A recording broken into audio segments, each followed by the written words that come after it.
Podcast Answer Man, episode number 418. Entertaining, educational, and encouraging content that makes a difference. This is GSPN.TV. Join the community. Hi everyone, Dan Miller here from 48 Days Online Radio. Cliff Ravenscraft has been my podcast answer man ever since he was bold enough to ask me if I wanted to make my podcast a 10 rather than a 6. And from what I'm now hearing all around the world, not only is he my podcast answer man, he is the podcast answer man.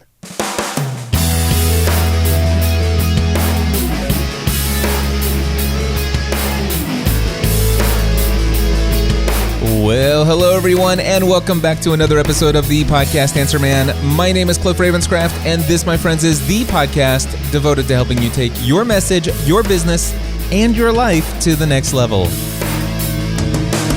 That's right, my friends. It does not matter if you are brand new to this online content creating world we live in, or if you've been creating content for many years. There's something we can all do to take everything we do in life to the next level.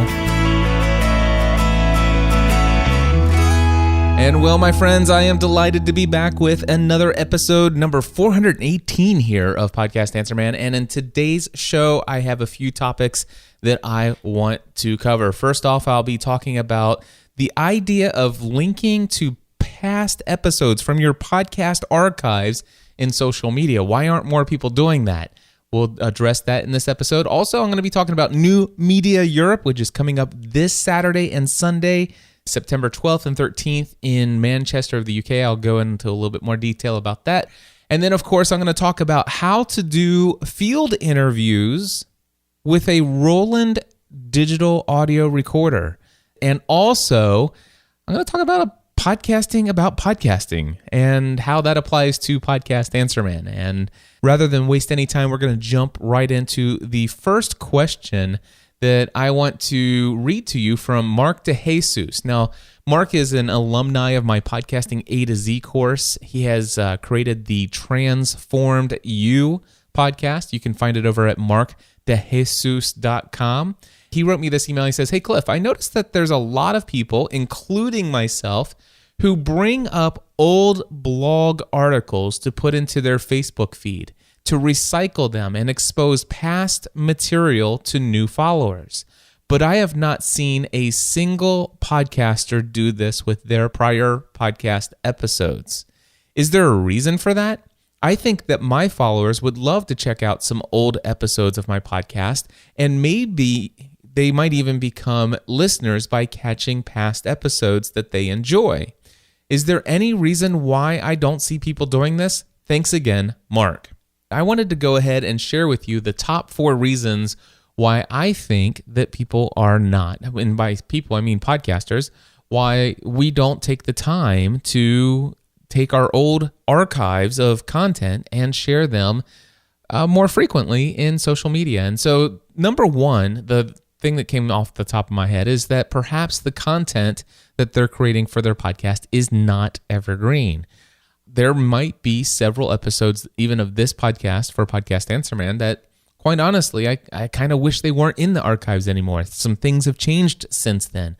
You figure I started this podcast in December 2006, and I may have recommended things that probably I thought were the best at the time, but today things have changed a lot, and well, I certainly wouldn't want to take some of those episodes and share them today.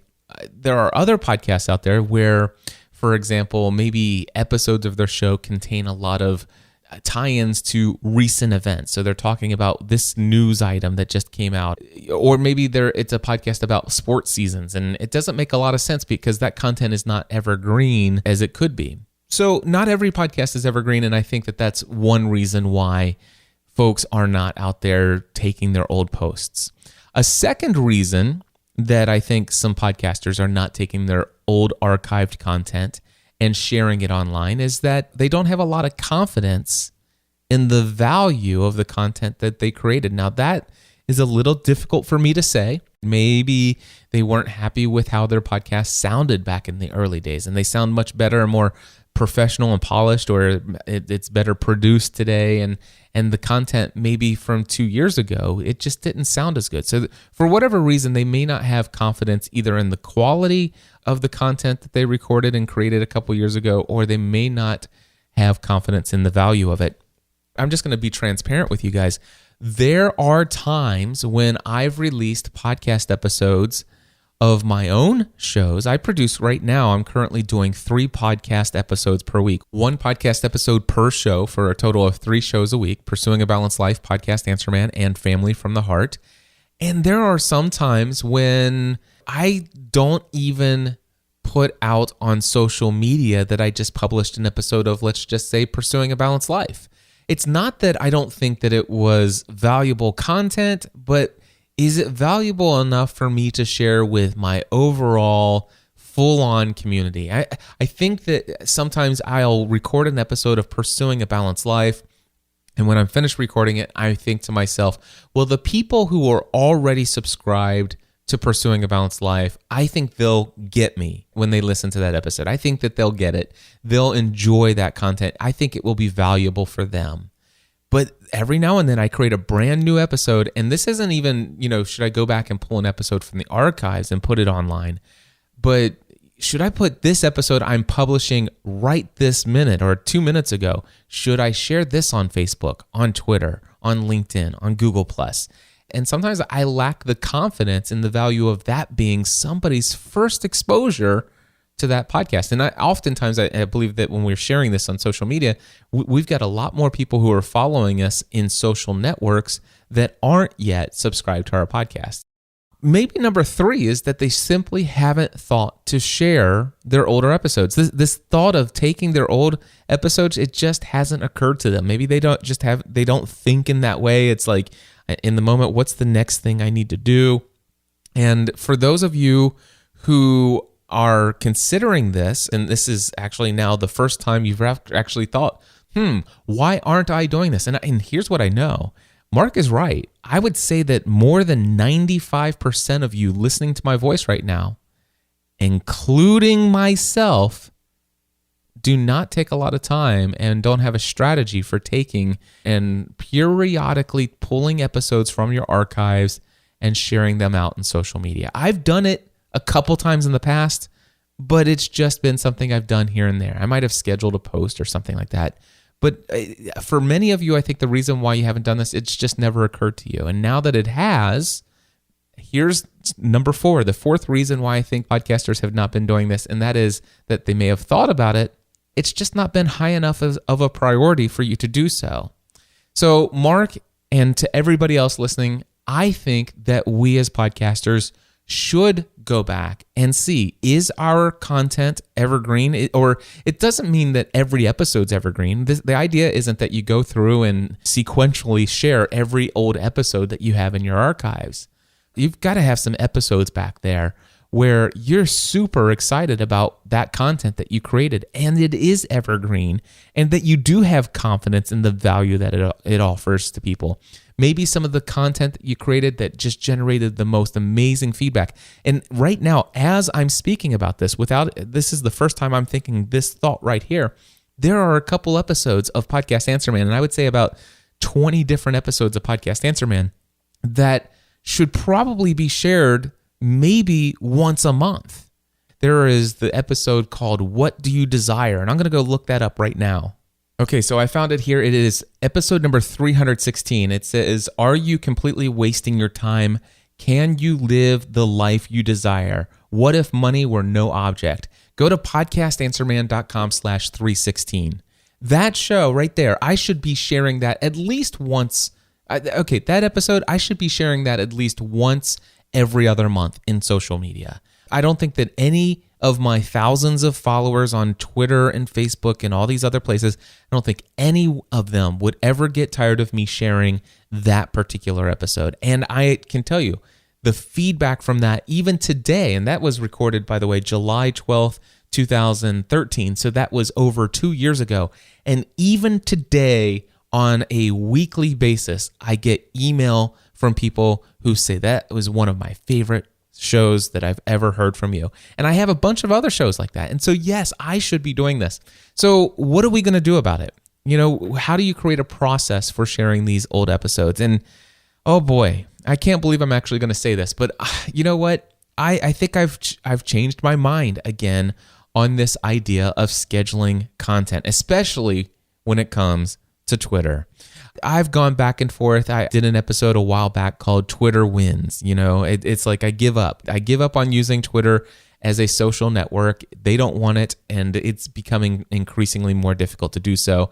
And I went over to Facebook for my primary source of engaging with people in a social network style of way. And if you don't know what I'm talking about, I encourage you to just go over to episode 406 of this show, and I did an entire episode about that. It's called Twitter Wins. I've decided to use it as an information network and focus on Facebook for deeper engagement. That entire episode, you can find it at podcastanswerman.com/406. Now, here's the situation. I want to encourage you now to possibly consider doing something that I was so against, and it was what ruined Twitter for me, but it's just what everybody does on Twitter today, and that is just scheduling links to lots of content. And the number one tool for doing that, I believe, is Buffer app. And you can go to buffer.com, buffer.com. And if I log in here real quickly to my Buffer account, with Buffer app, you can schedule posts for Twitter. You can schedule posts for your Facebook profile, for your groups, for your pages, for LinkedIn. And they even have Google Plus now. Well, actually, it's Google Plus page. I don't see that it looks like they're maybe working on Google Plus profile, but it's grayed out right now, so I don't think it's there. And even they have a premium version of being able to schedule your Pinterest posts. Easy for me to say. But anyway, Buffer app would be the way that I would do this. I would go in and decide how often do I want to release information, and I might go through and dig into my archives and choose some great posts and find the best way to share those or to schedule those with the right images and the right words that's going to get people to click through and come back to my website and experience that evergreen, very high value content. So, Mark, thank you for bringing it up. I encourage you to do it. And I hope that maybe by you asking this question, Mark, it is going to encourage a lot of other people to start spreading the love of some of that old content from your archives. Okay, so the next thing I want to talk about real quick is New Media Europe. It is happening this weekend as I am recording this on, let's see here, Monday, September 7th, 2015. Just a couple days away on Saturday and Sunday, September 12th and 13th in Manchester in the UK, New Media Europe. This is a conference put together by Mike and Isabella Russell, great friends of mine, and they foster one of the most amazing international communities around new media geek people. And they're really the nicest people, some of the nicest people that I've ever met. New Media Europe is something that I am looking forward to. I am doing the opening keynote address for that event, and I am going to be giving pretty much the same talk that I did for my closing keynote for Podcast Movement 2014. Not this past event, but the first Podcast Movement conference that they had. I did the closing keynote, and I talked about how to change the world with your podcast. Well, there's just a slight change in my title. It's how to change the world with the content you create, because I'm going to speak not only to podcasters, but also just other online creators as well, people who are bloggers, online video folks, and folks who are just plain out into social media sharing and creating online communities that way. It's my passion. It's my number one message in this world is man, there's a lot of things that we can do, including make lots of money. We can become famous and all these other things. We can become thought leaders. It's really exciting stuff. But one of the things that I love most about this online content creating world that we live in is we have the real possibility of having a powerful and positive impact in the lives of the people who consume the content that we create. And I want to talk about how we can change the world with the content that we're creating. But anyway, I'm hoping that I'll see many of you there. If you are coming to the event, I hope that you'll come up and say hi to me, and I look forward to hanging out. I'll be there all day Saturday. all day Sunday. I will be hanging out at every networking opportunity.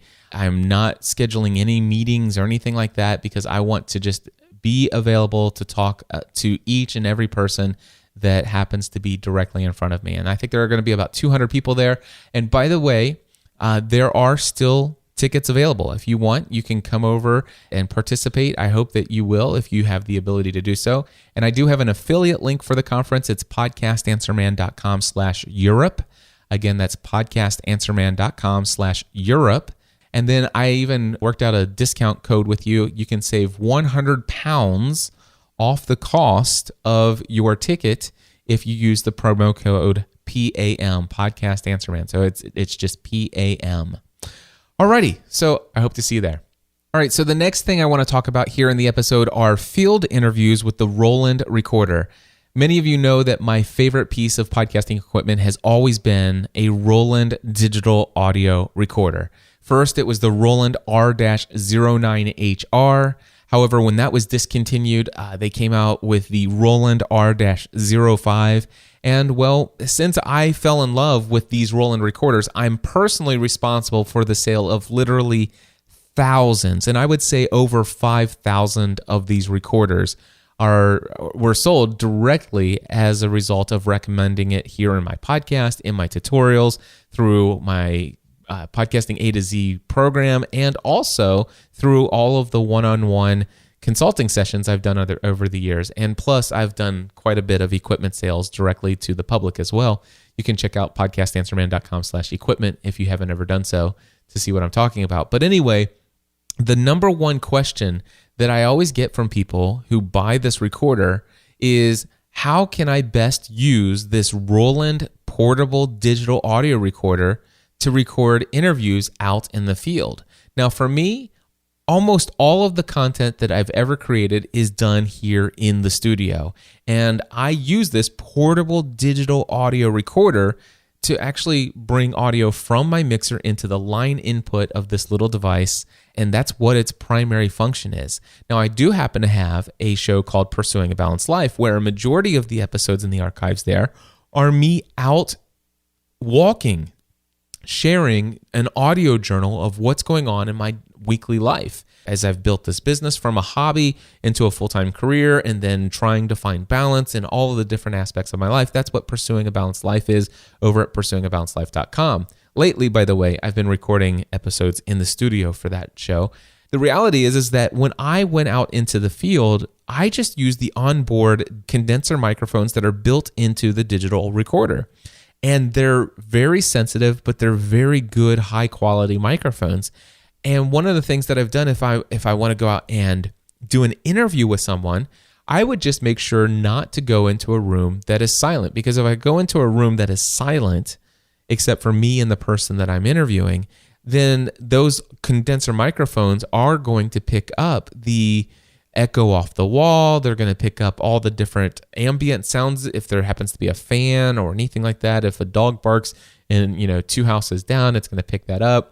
However, what I've done is I've taken people to a coffee shop or a restaurant where there's this ambient sound that kind of tells a story of where you are, so that when I'm recording in a coffee shop, they hear maybe the waiter at the table next to you talking to the people taking their order, and it's just background ambient sounds. It's not anything that's distracting, because the reality is when I invite somebody out to have a conversation over a cup of coffee, if you will, that conversation between me and that person, we're sitting there talking to each other and have no problem at all carrying on a wonderful conversation, in spite of the fact that we're surrounded by a lot of noise, right? Well, that noise is an ambient background.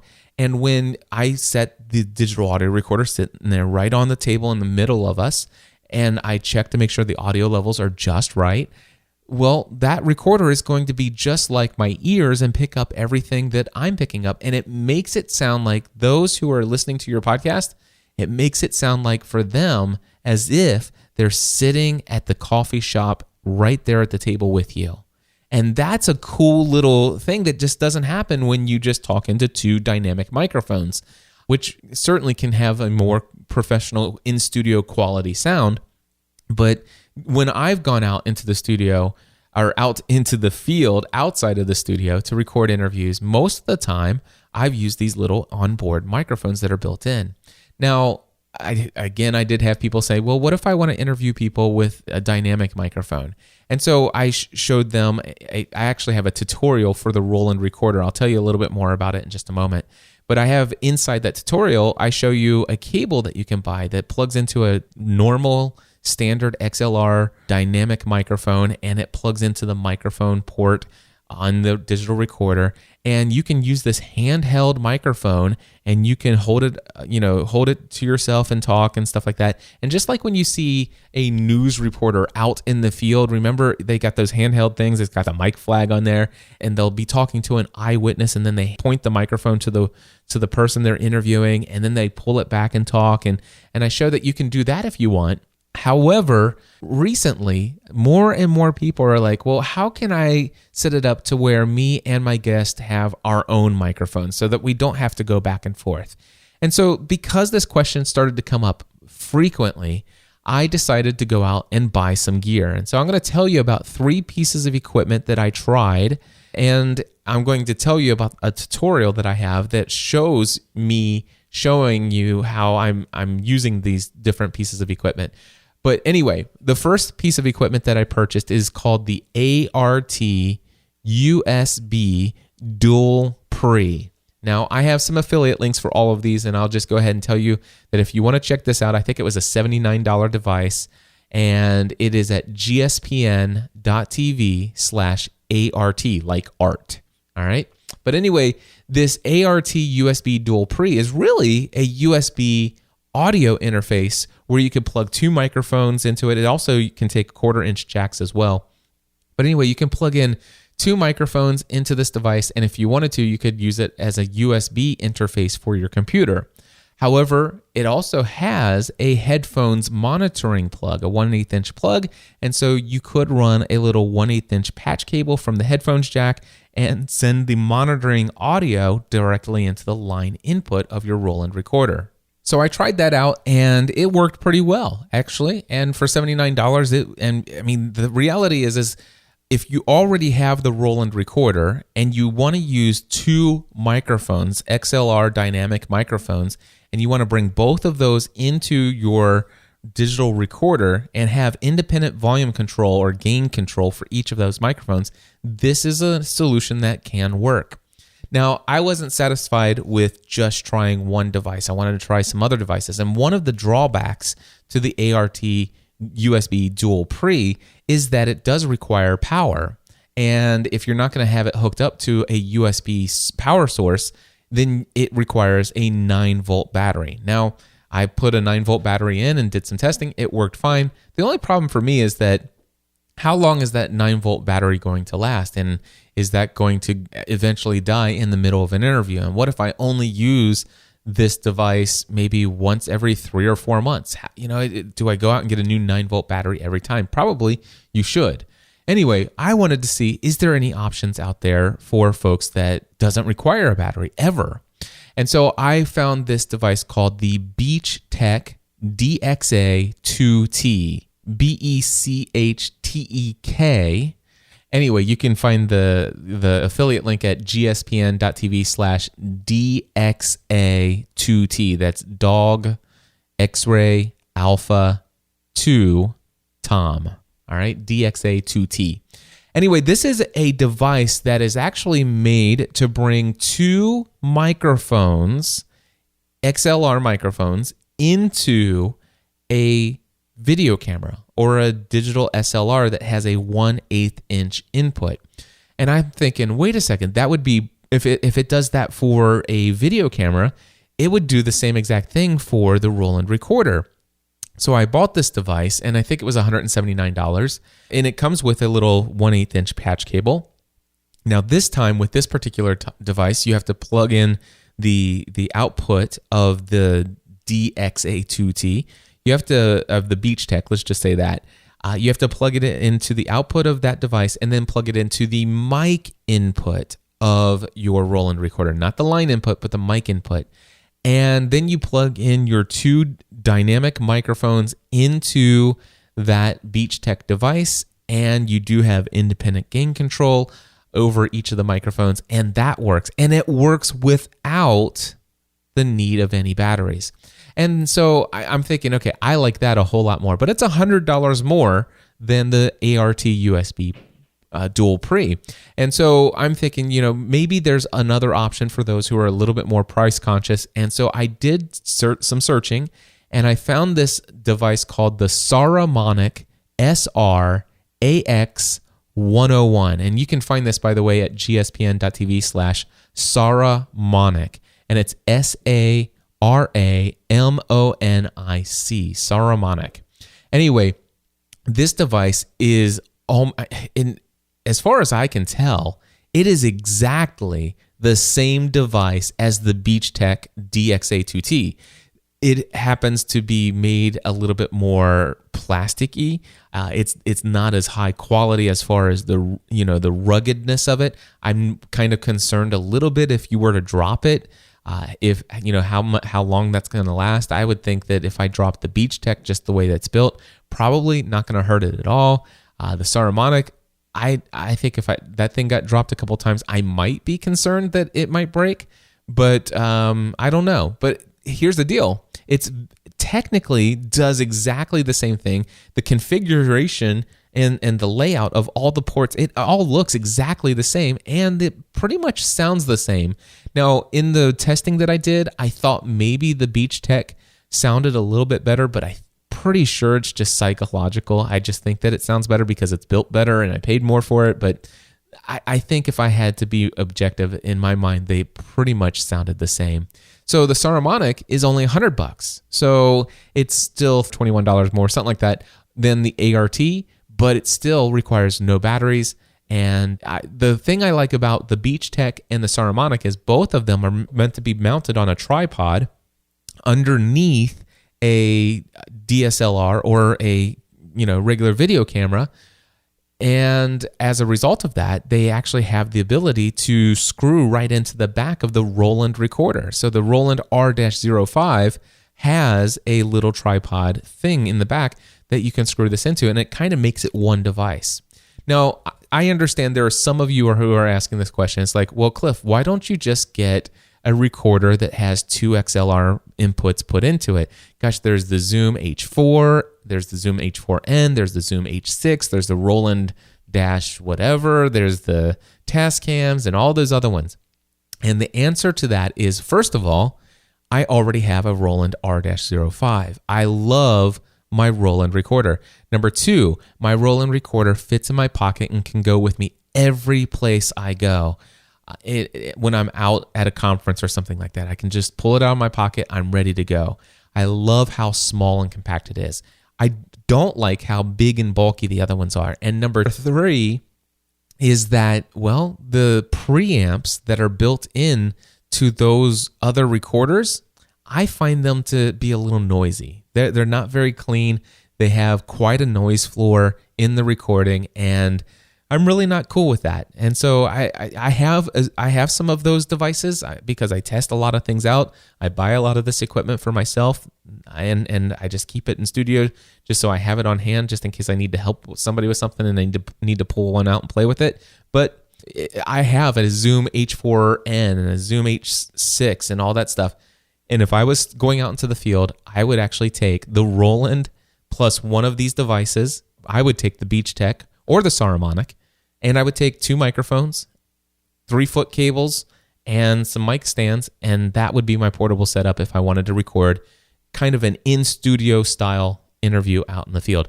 And by the way, if you want to see me testing all of these different things and you want to see all this other details of not only those but other options for recording interviews out in the field, I highly encourage you to check out my training tutorial for the digital audio recorder, the Roland digital audio recorder, which, by the way, there's a tutorial for the Roland R-05.